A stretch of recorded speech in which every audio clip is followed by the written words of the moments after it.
J'avais remarqué au début de l'année, enfin j'aurais pu y penser en organisant les choses, que le séminaire de cette année faisait une place considérable à l'université de Zurich, ce qui est très bien, mais cette fois-ci, notre Zurichois est un Romain, donc tout va bien, et il y tient. Enfin, il se sent nettement plus romain que Zurichois.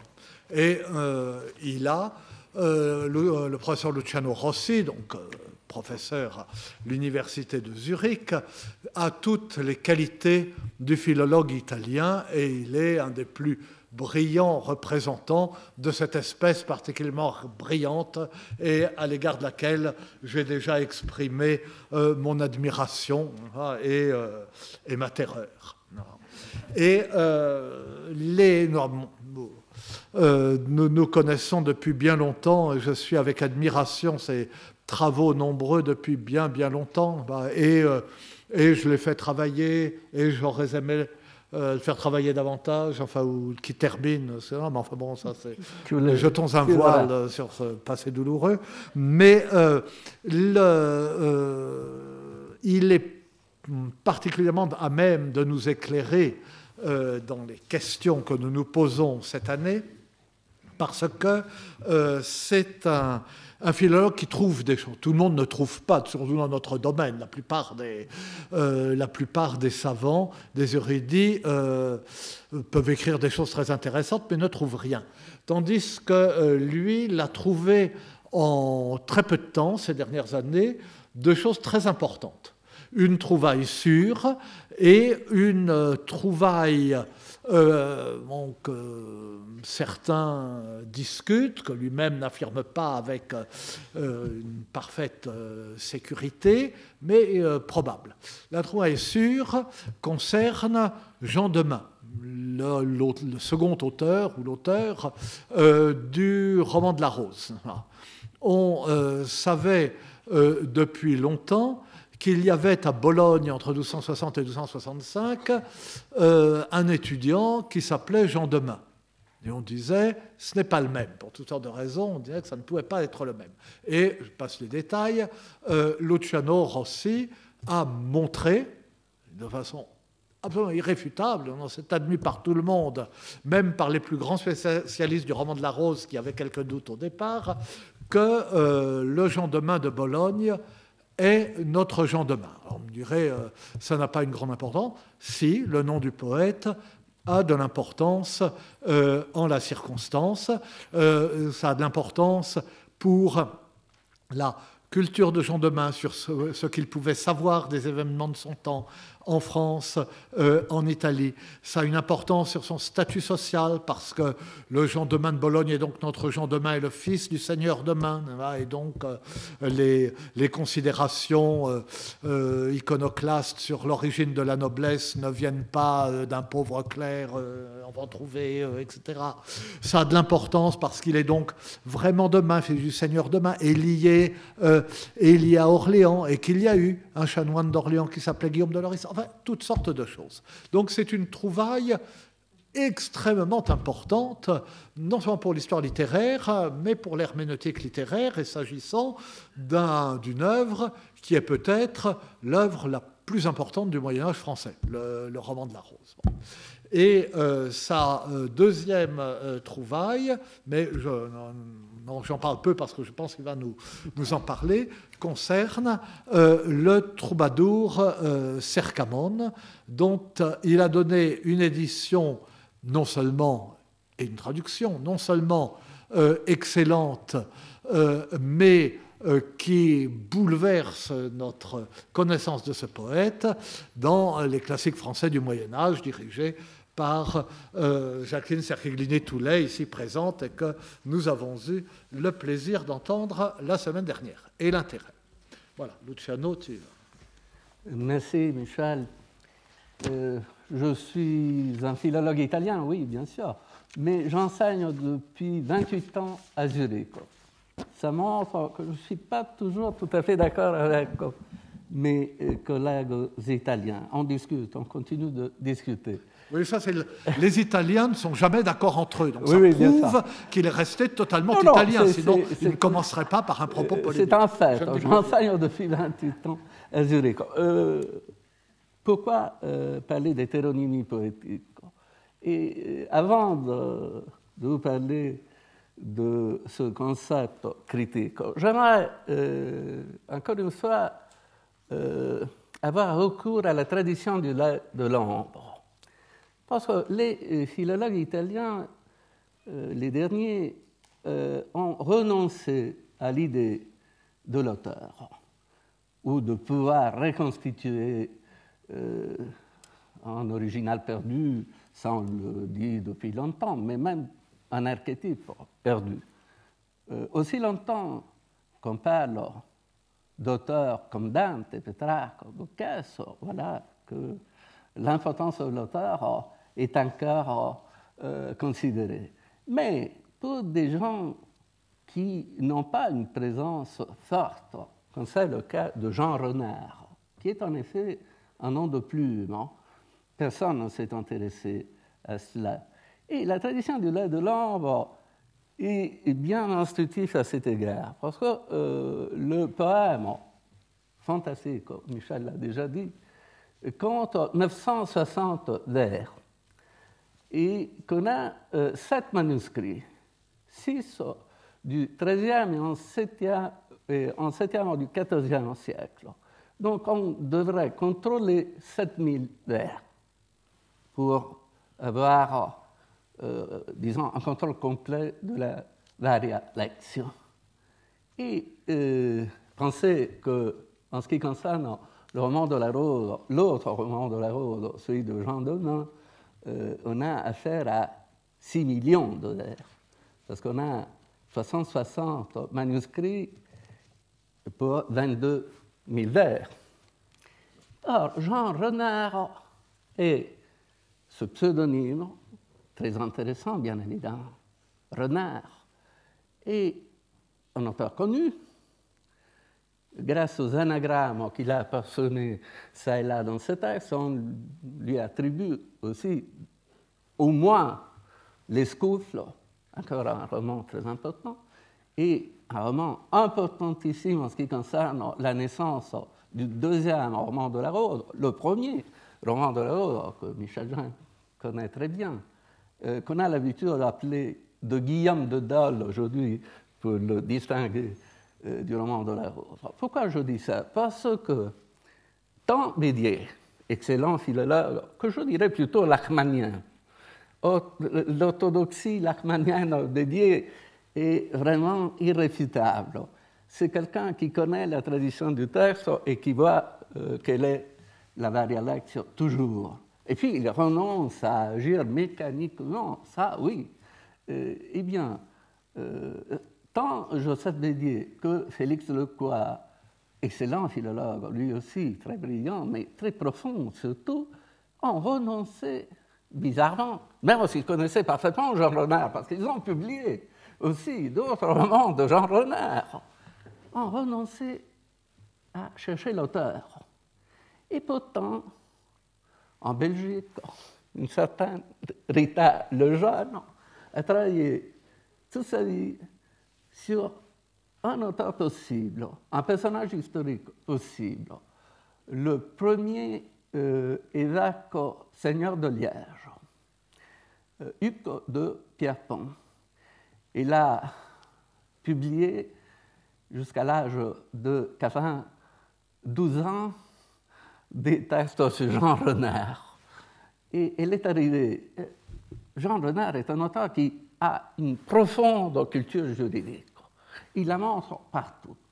Et il connaît très bien la principauté de Liège. Il connaît ses personnages. Pourquoi ça? Comment ça? En fait, on verra que même Jean Denain connaît les Flandres et a un penchant particulier pour les Flandres. Eh bien, si bien que je dirais ailleurs qu'il est lié aussi au premier roman de la Rose. Ce n'est pas seulement une question de titre. Eh bien, tant Bédier que Lecloir ont renoncé à vérifier cet éternel problème du concept de faute. Quelle est la faute? Est-ce qu'on trouve des fautes? Oui et non. C'est toujours une question de réflexion, c'est toujours une question de préparation historique et philosophique. C'est ce qu'on néglige en général. À la mesure où les philosophes négligent les textes littéraires et les philologues ne s'occupent pas tellement de philosophie. Mais les deux choses sont importantes ici, parce que parfois, ces prétendues fautes ne le sont pas du tout. Et c'est notre manque de préparation qui nous les fait juger comme faut dire.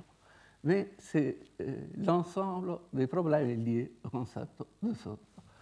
En fait, je suis lachmanien, mais dans ce sens, à la fin de sa vie, Lachmann écrit à un ami, Die Kritik ist keine Wissenschaft, sondern eine Kunst. Für sie sind die Prinzipien tot. La critique, et pas critique, il entendait critique des textes, mais aussi interprétation exégèse, n'est pas une science. Elle est un art. Pour elle, les principes sont la mort. Voilà. Il faudrait toujours ne pas oublier ça. En fait, il s'agit d'une lettre où il polémique contre Bentley. Et même cette affirmation a été utilisée de façon discutable. Bon, je reviens au sujet, non, avec mes lunettes, au sujet de ma conférence, dont le titre, vous le savez, est « Hétéronymie poétique chez les premiers troubadours ». En littérature, un hétéronyme est un nom inventé par un auteur réel ou orthonyme pour se créer un double, possédant non seulement un style littéraire particulier, mais aussi une biographie fictive et détaillée, comprenant une date de naissance, un caractère, des opinions politiques. On a l'habitude de lier ce concept à l'œuvre du portugais Fernando Pessoa. Monsieur Vasco Graça Moura a fait scandale tout récemment au Portugal en disant que Pessoa monopolisait les études portugaises. C'est parce que lui, il croit que le seul auteur portugais est Luís de Camões. Vous l'entendrez et vous verrez tout ça. Mais en réalité, Pessoa, qui s'appelait personne, était presque obligé de se chercher des doubles. Seulement, il en a trouvé 72. Et on explique, ça s'explique pourquoi il monopolise. Il a créé évidemment un univers très important. Eh bien, beaucoup plus complexe que les simples pseudonymes remplaçant les noms de l'état civil, ces personnages imaginaires sont le reflet de la multiplicité des moi que chacun porte en soi et que seuls certains individus, au risque de sombrer dans le désarroi, se montrent capables de reconnaître. Entre les années 1147 et 1173, selon qu'il se nomme Lignaura, de la lignée du vent ou de la lignée de l'or, ou Tristan, comme le personnage mythique, ou jongleur,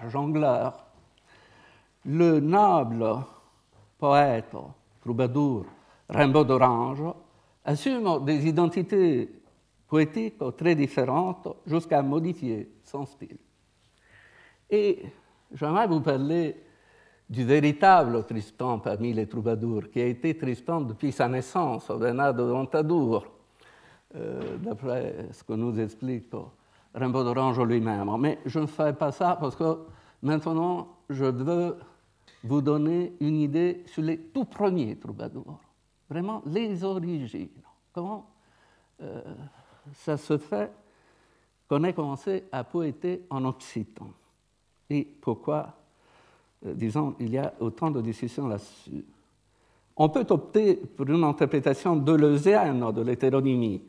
On vient ainsi à considérer ce concept comme le théâtre d'une errance perpétuelle de l'âme, comme la création de nouveaux systèmes de pensée accompagné de nouvelles visions du monde et de manière nouvelle d'appréhender celui-ci.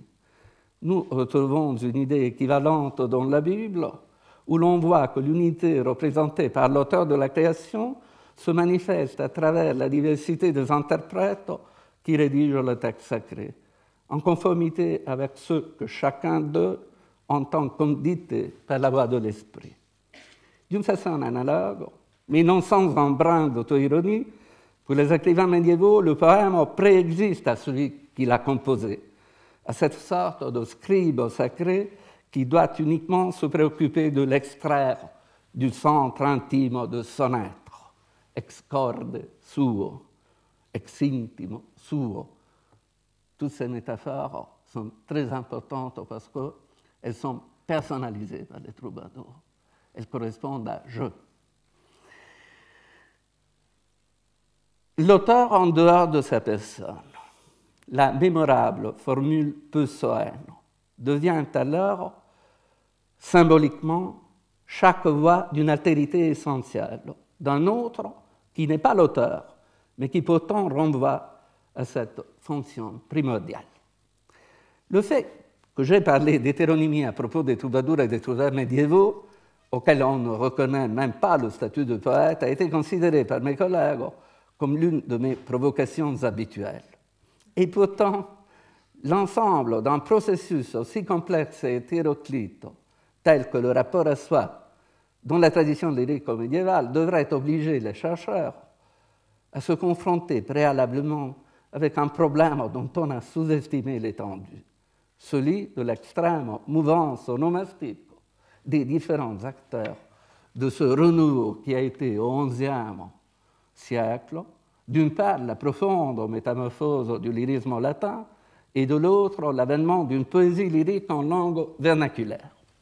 Ces personnages changent souvent de dénomination selon les lieux qu'ils fréquentent ou les fonctions qu'ils recouvrent. Cela vaut pour les religieux. Il suffit de mentionner à ce propos que 50 ans plus tard, l'exemple d'Alain de Lille, qui était de Lille, insulis, mais qui n'était pas du tout de Lille, on l'a prouvé, mais aussi pour les clairvagants écrivant en latin et pour les cadets des familles nobles, surtout. La nature éminemment acoustique et mouvante de la poésie médiévale a empêché jusqu'à présent une réflexion approfondie et diversifiée sur le problème de cette multiplication de noms et de personnalités grâce à laquelle les poètes médiévaux dissimulent leur identité en se donnant plusieurs appellations plus ou moins sophistiquées. Sous prétexte que la circulation orale des textes aurait favorisé leur anonymat, on a fini par créer le cliché du poème médiéval parfaitement autoréférentiel. Et pourtant, cryptonymes, pseudonymes, anagrammes sont à l'ordre du jour dans la littérature des XIIe, XIIIe, XIVe siècles et même après. Si bien qu'il est rare que les écrivains de ces époques ne se livrent pas à de pyrotechniques jeux onomastiques. Il suffit de penser à Eustache Deschamps, à Froissart. On n'a que l'embarras du choix. Je peux me donner à l'exemple le plus fameux. Il existe 37 variantes de la forme du nom d'Abélard, dont l'origine est plutôt fabuleuse. Le maître en mathématiques Thierry aurait appelé Baïolard le jeune Pétrus, puisqu'il ressemblait à un chien avide qui, après avoir tout mangé, voulait encore lécher le lard, Baiare lardum. Mais le futur philosophe, mécontent de ce sobriquet, l'aurait modifié en répliquant « Abeo lardum », je l'ai le lard. Bien évidemment, Pétrus aurait pu et dû s'appeler Palatinus ou de Palatio, Pierre de Palais en français, puisqu'il provenait de Palais, un bourg à 4 lieues de Nantes en Bretagne, mais à quelques kilomètres des confins avec le Poitou, dont Béranger, son père, Poitevin, était le seigneur. Mais Pétrus avait abandonné à ses frères ses droits d'aînesse et d'héritage, ce qui faisait de lui le cadet d'une famille noble où seulement l'aîné a le droit de garder le nom, au même titre que force troubadours de son époque, notamment able de Ventadour. En fait, Abélard est poète et musicien, encore qu'il reste dialecticien et théologien, aussi dans ses lettres et ses sermons, comme dans ses hymnes et ses Carmina Amatoria. Et l'influence de ses compositions poétiques et philosophiques, tant sur la poésie latine médiévale que sur la lyrique en langue vernaculaire, une influence enrichie par l'apport d'Héloïse, ne peut plus être mise en doute. Lorsque, dans sa lettre en ami, mieux connue comme Historia Calamitatum, l'histoire de mes malheurs, Abélard affirme que sous la pulsion du désir, s'il réussissait à trouver quoi que ce soit, c'était des poèmes d'amour et non des secrets de philosophie, si qua in venire liceret carmina essent amatoria, non philosophie secreta, vous devriez l'avoir dans l'exemplier qu'on vous a distribué. Je crois qu'on a été un peu chiche, mais il utilise une expression technique, carmina invenire, qui ne peut ne pas rappeler le verbe trobar. Et en fait, Jean Denain, en traduisant ce mot, utilise le verbe trouver. Eh bien, le philosophe ajoute, du reste, beaucoup de ces chants sont encore aujourd'hui fréquemment chantés dans de nombreuses régions, comme tu le sais bien toi-même. Il s'adresse à un ami. Surtout par ceux qui vivent avec bonheur la même expérience, surtout par les amoureux. Les poèmes auxquels l'auteur se réfère, en faisant allusion à la circulation orale de ces Carmina Amatoria, étaient en tout cas destinés à être chantés. Et Abélard lui-même était bien capable de le faire. Il avait une belle voix. Héloïse ne manque pas de le préciser dans sa première lettre à son bien-aimé. Je le reconnais, tu possédais en particulier 2 dons qui pouvaient attirer instantanément le cœur de n'importe quelle femme, savoir composer des vers et chanter. Nous savons bien, ces dons manquent totalement aux autres philosophes. Dans la recherche de ces textes perdus ou égarés, l'attention de la critique s'est portée surtout sur le poème latin Ebet Sidus, dont vous avez un échantillon. Les nuages de mon âme voient l'astre qui réjouissait ma vie. C'est le numéro 169 de Carmina Burana, transmis sans nom d'auteur dans le Codex Buranum, mais contenant dans la 2e strophe un jeu de mots très intéressant qui concerne une possible attribution. In amoris accorea cunctis prenitet cuius lumen a Febe luce renitet et prospeculum servit solo. Illam colo, eam volo, nutu solo in hoc seculo. Dans la ronde l'amour et l'éclipse, les autres danseuses. Toute sa personne brille de la lumière de Phébus. Il est ainsi pour la terre un miroir. Je veux la posséder. Je la servirai, attentif à son moindre désir, aussi longtemps que je vivrai. Ici, la description de la jeune fille, comparée à un second soleil qui réfléchit à l'instar d'un miroir les rayons de l'astre véritable, a été interprétée par Peter Drunk comme un calembour sur le nom Héloïse, habituellement rapproché de Hélios, soleil, par une fausse étymologie. Mais le détail décisif, c'est que l'incipit de ce poème évoque de très près l'épître en vers ouvrant la correspondance entre 2 amants, ou epistole duorum amantium, que Evald Kunsen et plus tard Constance J. Mills sont attribués à Abélard et Héloïse. Stella polum variat, noctem luna colorat, sed mita sidus ebet, come conducere debet. L'étoile diapre le pôle et la lune colore la nuit, mais je ne vois pas lire l'astre qui devait me conduire. La fascination que la métaphore de la lumière céleste exerce sur le poète apparaît ici comme une sorte de signature. Et dans cette optique, il ne faut pas oublier le nom d'astrolabe, celui qui atteint les astres, choisi par les 2 amants pour leur fils. Encore plus importante pour nous, si j'ose dire, c'est l'intertextualité qui lie Ebetsidus aux chansons des premiers troubadours, notamment à celle de Cercamon, dont Michel Zinco a déjà parlé. Lisons par exemple la 4e strophe de Con la dose aura s'amardisse, Con la douce brise s'aigrit, où l'image de la dame rayonnante est liée à l'expression du désir charnel. Toute la gens sort, quand comme dicen contralies non prezum gan, tant tot lo segles brunedisso dell'aio miglies sires plan, Dieus me respieto tro chieu l'adesso, chieu la vegia margia ser. La plus belle, qu'on n'ait jamais vue, face à elle, je ne l'estime guère. Quand tout l'univers s'obscurcit, je vois resplendir le lieu où elle se trouve. Que Dieu me soutienne jusqu'à ce que je puisse la toucher ou la voir se rendant à son lit. Pour en venir finalement au premier rimeur occitan, je commencerai par des considérations d'ordre général. Le corpus de la poésie troubadouresque se compose de plus de 2500 compositions, attribuées à un ensemble de 350 auteurs dont nous connaissons les noms ou les sobriquets, qui n'intéressent personne.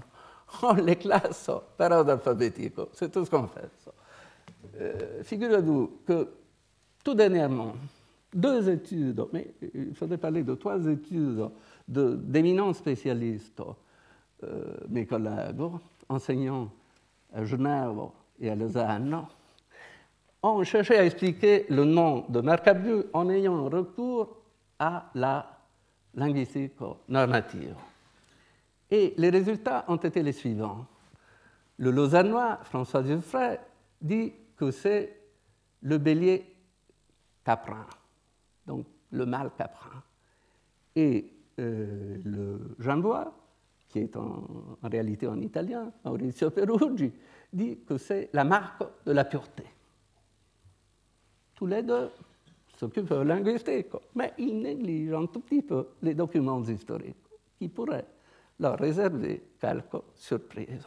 Et il ne faut jamais négliger l'histoire. L'histoire réelle, des documents pour lesquels il faut fouiller les archives. On en verra un exemple.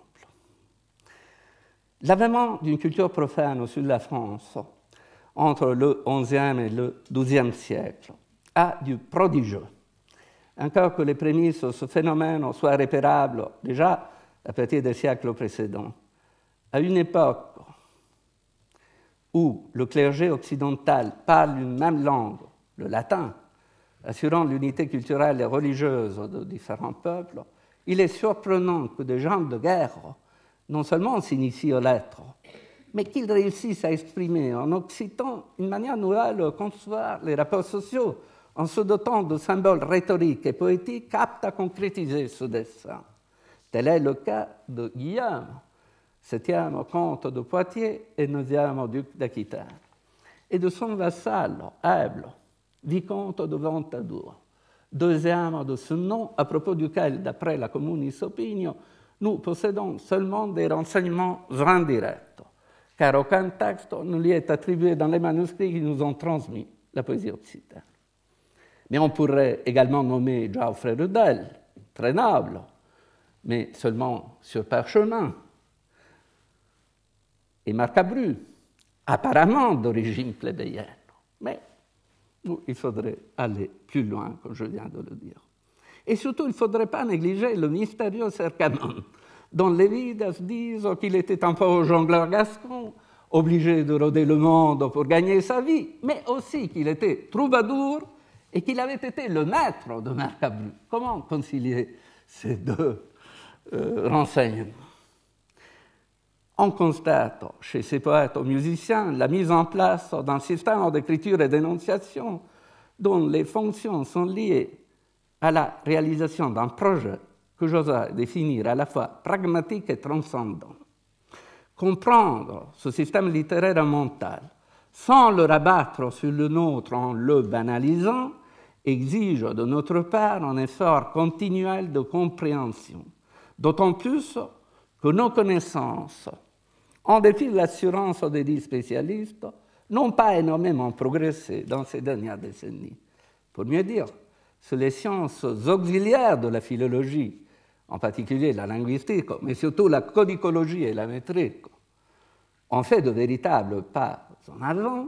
On ne peut pas dire autant de l'exégèse textuelle, condamnée à la vaine recherche d'une fulgurance quelconque.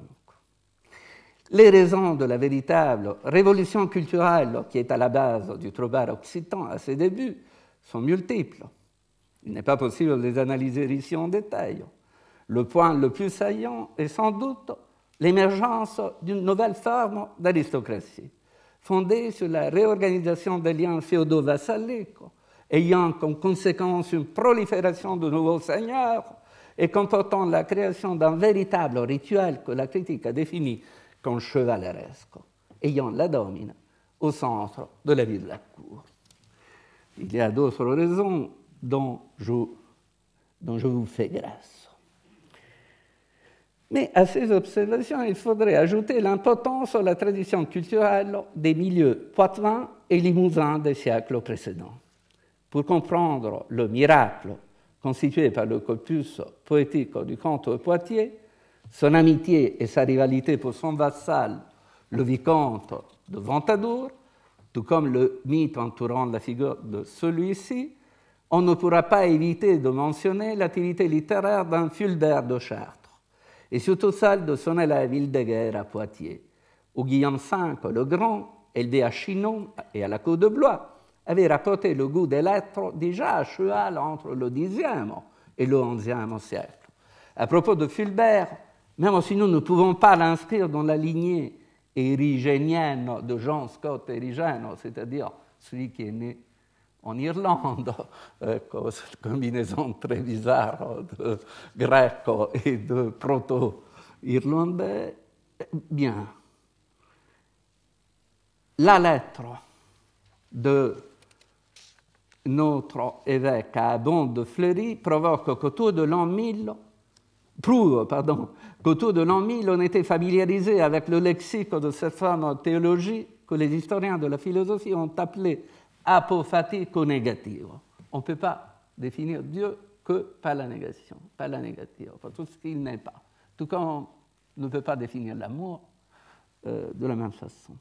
En fait, ce qui est remarquable, c'est que le jeune aristocrate occitan, ayant choisi de se mettre à l'épreuve dans la composition poétique et musicale, se soit senti obligé de faire des études non seulement des arts, mais aussi de théologie. Mais plus en général, que les meilleurs d'entre eux soient devenus non seulement de remarquables troubadours, mais aussi d'importants penseurs. Si nous analysons les poèmes de Guillaume IX, nous voyons qu'il est avant tout philosophe. Dans ce cadre, acquiert une importance particulière le développement chrétien de l'eudémonisme, la recherche du bonheur, dont le représentant le plus important est saint Augustin. Le saint Augustin néoplatoniste. Disons, on dit que saint Augustin, avant de se convertir au christianisme, s'était converti au néoplatonisme. C'est bien ce que les troubadours ont appris. Amistat, drudaria, joy, amitié, amitié charnelle, extase, de quelque nom qu'on l'appelle, la fin ultime du sujet lyrique est d'être heureux. On l'a très bien dit déjà en 1940, Dimitri Chelutko, en cela les troubadours exploitent surtout le néoplatonisme de Saint-Augustin. En ce qui concerne l'amour charnel et l'assouvissement du désir, il suffit de lire les textes de Cercamon pour comprendre quel est le rapport au bonheur. Je cite d'après les traductions. « Et si elle me faisait ce plaisir de me laisser coucher auprès d'elle, je ne mourrais certes pas du mal que je ressens. Dis-lui que je ne puis vivre longuement ici, ni là-bas durer, si auprès de moi je ne puis la baiser et la tenir dévêtue en chambre encotinée. Saint Sauveur l'adresse au Christ. Abrite-moi là-bas, au royaume où réside mon Seigneur à moi, auprès de la plus noble, afin que nous baisant nos conventions s'accomplissent et qu'elle me donne ce qu'elle m'a promis. Puis, au lever du jour, s'en ira conquise, quelque pénible que ce soit, au jaloux farouche. Tant au plan stylistique qu'au plan idéologique, Cercamon se caractérise comme un chantre cohérent de la courtoisie et de la fine amour qui comprenait, bien sûr, l'adultère. Il n'y a pas d'amour dans le mariage, vous le savez bien. Clair est le poème, je vais l'affinant sans mots grossiers, impropres ou postiches. Il est tout entier ainsi créé que je n'y emploie que des termes bien polis. Et toujours il va s'améliorant, s'il se trouve quelqu'un qui le chante et l'exécute bien. Ou encore, d'une joie parfaite, je me réjouis. Jamais je n'ai autant aimé. Auprès d'elle, je suis tellement ébahi que je ne sais lui dire mon désir. Et quand je m'en vais, il me semble que je perds entièrement la raison. Cercamon dit, difficilement sera que toi, homme qui d'amour se désespère. Cercamon est le poète de la courtoisie au même titre qu'Aigle de Ventadour, selon les renseignements indirects qu'on a de lui.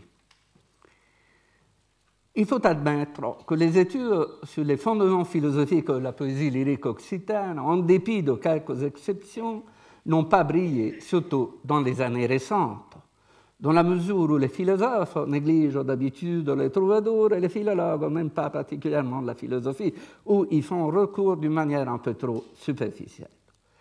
Ici, par faute de temps, nous sommes obligés de mentionner uniquement des études susceptibles de nous aider à comprendre les stratégies opposant Guillaume IX à Aigle, et ces deux poètes, dont les affinités électives sont plus nombreuses que les différences, à Marcabru.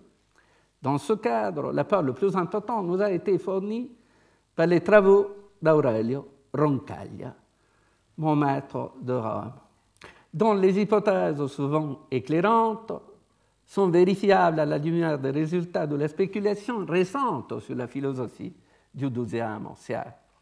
Pour Roncaglia, je cite, Marcabru s'insère dans un débat beaucoup plus large qui oppose des esprits libres comme Abélard à des moralistes comme Guillaume de Saint-Thierry, lequel, dans son traité De Natura et Dignitatis Amoris, s'en prend tout à la fois à Ovide, à Abélard et à la lyrique d'amour contemporaine.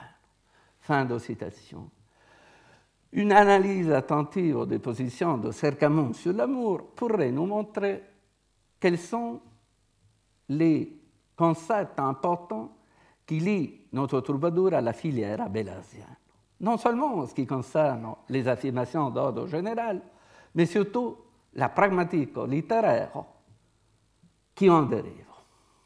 En fait, si en lisant les textes de Saint-Bernard ou de Guillaume de Saint-Thierry, l'admonestation d'Étienne Gilson, qui écartait toute forme de filiation entre la conception courtoise de l'amour et la mystique cistercienne, doit encore nous faire réfléchir. Dans le cas d'Abélard, que nous venons en partie de le voir, ces doutes sont injustifiés.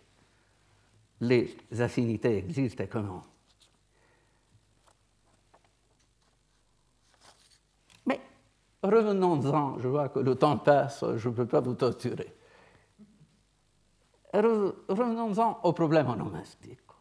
Au XIe et XIIe siècle, chaque famille aristocratique du sud de la France possédait une réserve de noms qui se transmettait de génération en génération et dans laquelle elle puisait presque exclusivement ces êtres.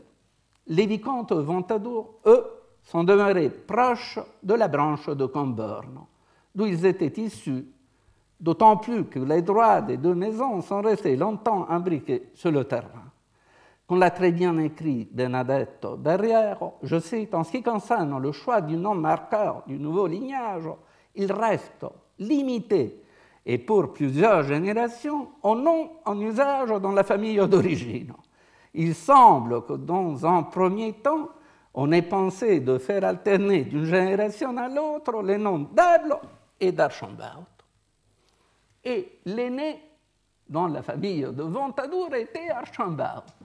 Aigle n'avait pas le droit de porter ce nom. en tant que poète, il fallait qu'il se choisisse un pseudonyme. Il n'accédera à la seigneurie qu'en 1106, après l'abdication, non pas la mort, comme on continue de le dire, car il est attesté vivant encore en 1148 à Archambault. Et ce sera seulement à partir de ce moment qu'il sera connu par l'appellation Neblo. Monseigneur Eblo, Monseigneur Eblon. Mais seulement dans une locution, Scola Neblo, l'école ou la manière de poéter de Monseigneur Eblo, à laquelle on adhère ou pas, selon qu'on se nomme Bernard de Ventadour, qui est l'héritier de Eblo de Ventadour, ou Marcabru, qui la refuse. Mais il admet qu'il a été l'élève d'Eblo, comme les Vidas le disent. Comme les spécialistes ont déjà souligné, il est étonnant qu'en dépit de leur pouvoir, les comtes de Poitiers et ducs d'Aquitaine, tout comme les Ventadour, n'aient pas joué des faveurs des chroniqueurs. Heureusement, il y a une exception, celle du prieur Geoffroy du Breuil, puis de Vigeois. C'est grâce à la curiosité qui écrit vers 1178 sa chronique. C'est grâce à la curiosité de Geoffroy que nous disposons de plusieurs informations, voire même des anecdotes qui ont été considérées comme piquantes. À l'instar d'autres membres de sa famille, Eblo II y est désigné par un surnom, Cantador. C'est-à-dire, il est désigné par un surnom latin, Cantator, mais qui n'est que la traduction de Chantador, Cantador occitan. Bernadette Barrière nous a appris aussi que Geoffroy du Breuil explique les surnoms. Il est très attentif aux surnoms qu'on connaît de ces personnages historiques. Parfois, il n'y en a pas qu'un et un seul. Ils sont plusieurs qui illustrent des caractéristiques physiques ou mentales ou psychiques de ces personnages. Et en ce qui concerne Eblo, le surnom de Cantator lui vient de la passion qu'il nourrit pour la poésie vernaculaire. Ebolus, frater, Petri de Petra Bufferia, ex salmode matre, erat valde graciosus in Cantilenis. Quadere apud Guilhelmum filium Guidonis est secutus maximum favore. Voilà, vous avez aussi la traduction dans votre exemplaire. L'expression valde graciosus in Cantilenis mérite un commentaire, du moment où elle désigne, depuis toujours, une capacité artistique et un raffinement urbanitas des clercs dans lesquels sont passés maîtres surtout les Aquitani, les Aquitains, contre les gens du Nord, qui ne connaissaient pas ce raffinement. Mais le détail, pour nous, décisif, c'est que dans les copies du XVIIe siècle, la chronique de Geoffroy, dont malheureusement les manuscrits du XIIe et XIIIe sont perdus, Eblo soit désigné par une autre épithète. Voyons laquelle. Et c'est un passage où il y a 2 fautes dans les éditions. Voilà, le concept de faute existe, bien heureusement. Et il faut corriger ces fautes. Seulement, il faut les corriger d'après une vérification. Alors, qu'est-ce qu'il dit, le pauvre Geoffroy de Breuil, d'après les éditions courantes? Je cite. Elias accepit filiam Raimundi vice comitis de Torenna qui cognominator, ou cognominator, si vous voulez, contors. Qui. Alors, d'après cette édition, ce serait Raymond, vicomte de Turenne, qui serait appelé contors. Et tous les historiens de se poser la question, y a-t-il une dénomination pareille ailleurs? Est-ce qu'il était conteur, Raymond de Turenne? Bien sûr que non, car dans les manuscrits, ce n'était pas qui, mais que le pronom. C'était elle qui était appelée contors, tout simplement parce que le nom de contors est un nom féminin très répandu dans la maison de Turin. Mais on attribue le même sobriquet à notre Eiblo de Ventadour. Ecco, Pietro Mattei, quando m'abate usercensi narrante percepi, qui abipsius eboli contoris, ore, se audivisse fatetur. Est-ce qu'on peut attribuer ce nom féminin à Eiblo de Ventadour? Bien sûr que non. Comment corriger alors? Qu'est-ce qu'on fait? On corrige sans même pas le dire, cantoris. Donc, s'il était cantator, il pouvait bien être cantor. C'est faux. Parce que le métier de cantor était très particulier. C'était les bibliothécaires des abbayes. Il n'y a pas de rapport avec cantator. À une vérification que j'ai faite des copies récentes de la chronique, c'est une faute de lecture pour une abréviation. Circulatoris, c'était circulator, non pas contors.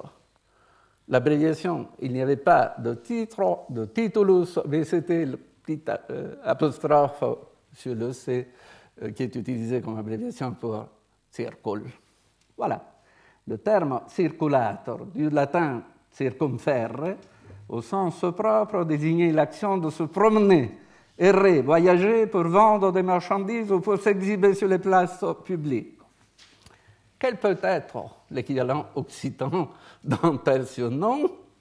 Je crois que Cercamon, celui qui rôde le monde pour gagner sa vie, est tout à fait ça. Donc l'action du Ficilio, oui, peut-être, mais l'action historique surtout. Mais il y a plus que ça. En fait, les deux épithètes, circulator, cercamundus, comportent non seulement une référence précise à la catégorie de l'errance, caractérisant le mode de vie des chanteurs d'agons qui assemblaient autour d'eux dans les marchés ou dans les places en public tout particulier, mais surtout une énorme ouverture métaphorique. Que l'on pense surtout au côté mystique de l'errance de Saint Paul, pene universum mundum perambulanza. C'est Saint Paul celui qui erre pour propager la vérité. Et en fait, nous trouvons ce même épithète, circulator, chez Tertullien pour désigner le Christ lui-même, qui est circulator dans ce sens qu'il divulge la voix du Créateur. Vous pouvez trouver tout ça dans mon article maintenant sous presse dans les cahiers de civilisation médiévale. Cercamon et les philologies au pluriel. Toute hypothèse est valable. L'important, c'est de l'argumenter. Je laisse le texte de Tertullien car ce qui m'intéresse, c'est de revenir encore une fois à Abélard, à son Historia Calamitatum. Parce que c'est Abélard qui nous explique quelles étaient les difficultés de son circumferre.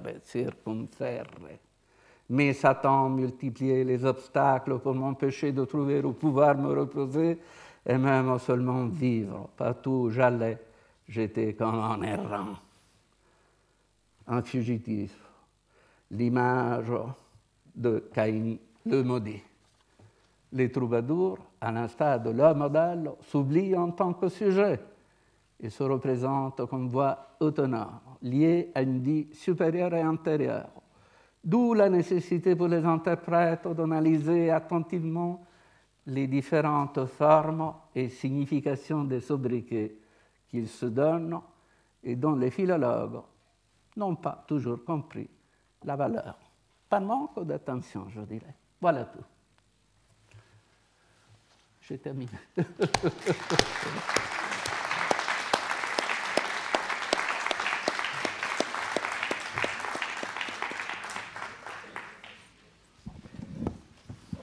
Bon, ou par manque d'attention, probablement, ou parce que tu n'en avais pas parlé, je n'avais pas souvenir de Circulator. Non, c'est une nouveauté. C'est une nouveauté. Alors ça, Ah oui, bon, c'est une sacrée nouveauté. Alors, et donc, je ne sais pas si tout le monde a été sensible à ce qu'il y avait d'extraordinairement nouveau dans l'exposé de Luciano Rossi. Et aussi, enfin, un détail, ce fameux Geoffroy de Vigeois, ce chroniqueur, qui est le seul à faire une place à la famille de Ventadour, etc. C'est quelqu'un qui est sur place. Il y a une raison particulière d'attacher de l'importance à ce qu'il dit et de considérer que surtout sur des faits dont les autres ne parlent pas, enfin, il est informé, c'est qu'il est sur place. Vigeois, c'est tout près. Entre Vigeois et Ventadour, il y a Userche. Il dit qu'il est informé auprès de... Et il était le cousin des Ventadour. Tout ça se passait en famille. Il était de la famille de Lastour, qui était cousin de tout ça se passait en famille et dans un rayon de 30 ou 40 kilomètres. Enfin, c'était tout près. Alors, enfin, je commence, mais juste deux, trois questions, mais qui sont vraiment en marge parce que c'est trop impressionnant. Ah oui, ça c'est vraiment en marge. Est-ce que tu crois que les épistolets d'Uorum Amantium sont vraiment d'Abélard et Héloïse? En fait, toi, tu es convaincu par Non, c'est-à-dire, je ne sais pas, franchement. La chose est à étudier parce que on l'a négligé encore une fois. C'est parce que Meus n'écrit pas trop bien le français, il a écrit un livre presque illisible sur ce sujet, et les autres n'en lisent pas l'anglais, je ne sais pas. Non, c'est pas ton cas. Non, mais c'est pas le cas. Il y a eu un colloque sur la question à la Rue Nulme il y a quelques années où tout le monde était très bien informé. Oui. Mais il y a, enfin, indépendamment des arguments précis, et il y a un argument général, mais qu'on peut aussi avancer dans un cas comme celui de Cercamonde, mais surtout là, c'est que cela voudrait dire qu'au moment où ces textes apparaissent, à la fin du Moyen-Âge, on ne fait pas le rapprochement avec Héloïse et Abélard. Le fait que pour nous, ce rapprochement s'impose, ces épîtres et les amants, pour nous, ça va avec l'Historia Calamitatum et la correspondance qui suit. Nous avons envie de mettre les noms d'Abélard et Héloïse derrière ces deux personnages. Or, au moment où cette correspondance est diffusée, ça semble ne venir à l'idée de personne. Oui et non, parce que Abélard était, dans son exil, s'était réfugié chez Pierre le Vénérable, et Marcabru aussi. Et donc, il y a un moment où, sur ce détail, Roncaille a beaucoup insisté, où... Oui, mais pas pour... Non, je parle là des épistolets d'Uorum Amantium. Ah non, des Uorum Amantium. Je pense à Abélard. Oui, non, je ne pense pas le rapport Abélard-Marcabru. Non, le rapprochement est ailleurs. Je pense c'est une question grosse, c'est pas de micro-analyse ou de micro-lecture, qu'au moment où un texte pareil émerge, est diffusé, on a des manuscrits, personne ne fait le rapprochement. Oui, mais là, il y a eu un problème énorme, tu le sais mieux que moi. C'est-à-dire, la tradition de Jean Demin de l'épistolaire d'Abélard et Héloïse est conservée dans des manuscrits qui sont plus anciens, dans un manuscrit qui est plus ancien que les manuscrits latins contenant cet épistolaire. Il y a eu une censure, on ne sait pas quoi, il y a eu un désastre, un naufrage. Là, franchement, tout est possible. Tu pensais qu'à ce moment-là, la correspondance était au Paraclet, personne ne la connaissait. On ne savait pas. Pas tout à fait. J'ai écrit un article ce sujet. C'est-à-dire, Héloïse est morte en 1962.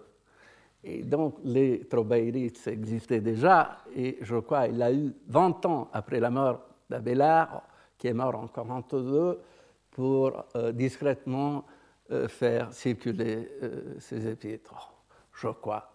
Oui, bon.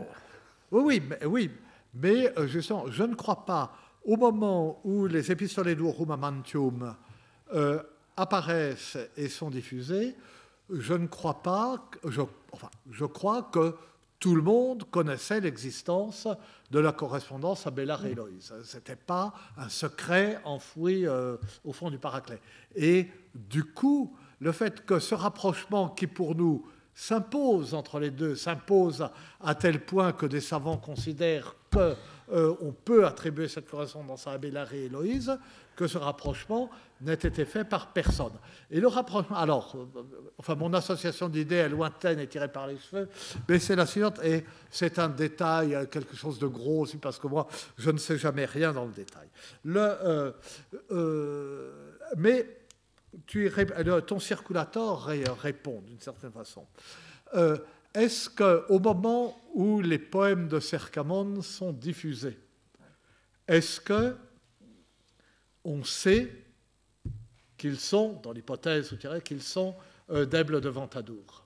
Je crois que oui, par une raison claire. Dans les manuscrits, aucun poème d'Aible n'est contenu sous la dénomination Aible de Ventadour. Ni Lévidas non plus ne parle de ce personnage si célèbre. Pourquoi? Là, c'est un argument excellent. Non, mais l'argument est à deux sens. Oui, bien sûr. Je ne sais plus si c'est dans le manuscrit ou Cam, enfin, ils sont pareils. La miniature représente Cercamon vraiment, alors tu me diras en circulateur, mais un petit bonhomme qui marche avec un bâton et un baluchon. Oui, mais c'est ça, circulateur, c'est bien ça. Et alors... mais je me fais l'avocat du diable, je suis absolument convaincu par l'attribution. Moi pas, mais... Non, mais moi je le suis.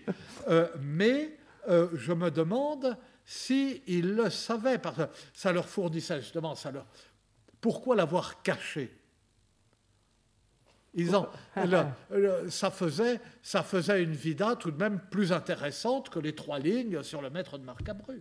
Oui, mais tu sais, les vidas sont attribuées en général à Hugues de Saint-Cyr. Oui. Alors, si on lit attentivement la vida de Bernard de Ventadour, on parle des Ventadour. Oui. Et on parle de Ventadour d'une façon très, très ambiguë. Et en citant Pierre d'Auvergne, et ne mentionnant jamais Aible II, mais en faisant allusion à ce personnage.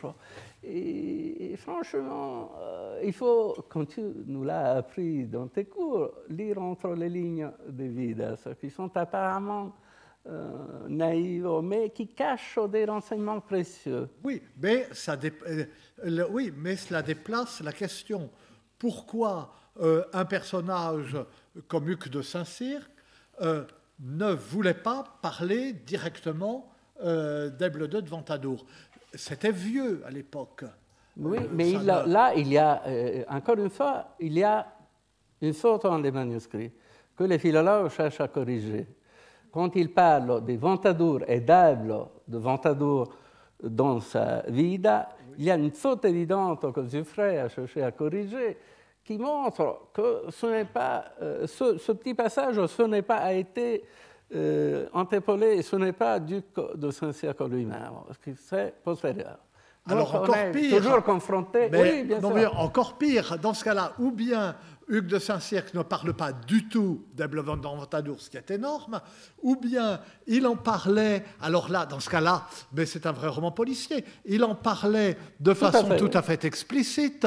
Là, il le disait, si c'est lui, dans la vida de Cercamon, c'était partout, et à un moment donné, toc, censure sur Aible de Ventadour. Aible de Ventadour, à ce moment-là, était retourné auprès de ses pairs depuis pas loin d'un siècle, enfin pas tout, non, mais enfin 80 ans. Non. Oui, enfin des décennies et des décennies. Oui, bon. Des décennies, mais les Ventadour existaient. Les Ventadour existaient. Et ils étaient très importants à l'époque. Bon, Hugues de Saint-Cyr, oui, mais alors, pourquoi les Ventadour ne voulaient-ils pas qu'on parle des... Parce qu'il y avait eu, en effet, il y avait eu un scandale dans la famille. Ah, ben voilà. Et voilà, si vous voulez que je tout dise, je peux le faire. C'est la naissance même de Bernard de Ventadour, qui est toujours comparé à Tristan. Et pourquoi? En fait, quand Rimbaud d'Orange nous parle de Tristan, en inventant, il demande à Iseux, à sa dame, de se conduire comme Iseux, en prononçant un nouveau serment ambigu qui est de son cru. Tu pourras dire à ton époux que jamais femme née de mère, homme né de mère n'a touché à toi. Homme né de mère. Pourquoi? Parce que Tristan était né par une césarienne. Et donc, il n'était pas, au sens strict du mot, né de mère. Et à ce que j'ai cherché à réconcilier, mais je ne peux pas tout dévoiler parce que les responsables des cahiers de civilisation médiévale... Non, au contraire, c'est comme des bonnes feuilles, ça. Ça va doubler le tirage de la revue. Mais il est né, lui aussi, par une césarienne. C'est pourquoi il est né triste et Tristan depuis sa naissance. Et ce père, qui était un bon Sirvène, habitué à tirer de l'arc manal d'Alborne, qu'on peut comparer à Cupidon d'une façon noble, ou d'une façon différente à quelqu'un qui violait tout en prétextant de les servir. Les femmes étaient justement humbles de Ventadour. Le circulaire n'était pas si irrépressible. Non, mais alors, un scandale en était là. Bon, là, ça voudrait dire, mais ça, ce qui a déjà été supposé, que Bernard aurait pu être un enfant naturel. Oui, ça, on l'avait supposé. Mais ça, attention. Mais ça, c'est pas un scandale. Non, bien sûr que c'est un scandale au moment où, on le dit dans les Vidas, il était tombé amoureux de sa femme mariée au seigneur de Ventadour, qui était la dame Ventadour, femme de son demi-frère. Et alors, le fruit du scandale, c'était une jeune fille qui était née tout de suite après et à laquelle on avait donné le nom, tu t'en souviens, de Matabrune, pour dire que son origine était pure. Mais Ève III de Ventadour avait divorcé tout de suite après sa naissance sous prétexte qu'il était cousin, les deux époux. Bon, je ne peux pas vous raconter des histoires maintenant. Mais oui. Ce n'est pas une réponse. Mais enfin... le problème, c'est que dans la Vida, celui qui rédige la Vida dit avoir eu ces nouvelles des lèvres du vicomte Ventadour, l'héritier de ces gens-là. Oui, mais et donc, il est embarrassant d'avouer qu'on est fils ou descendant. Il se trompe ou il nous trompe d'une génération, parce qu'il dit que... Voilà, c'est là le problème.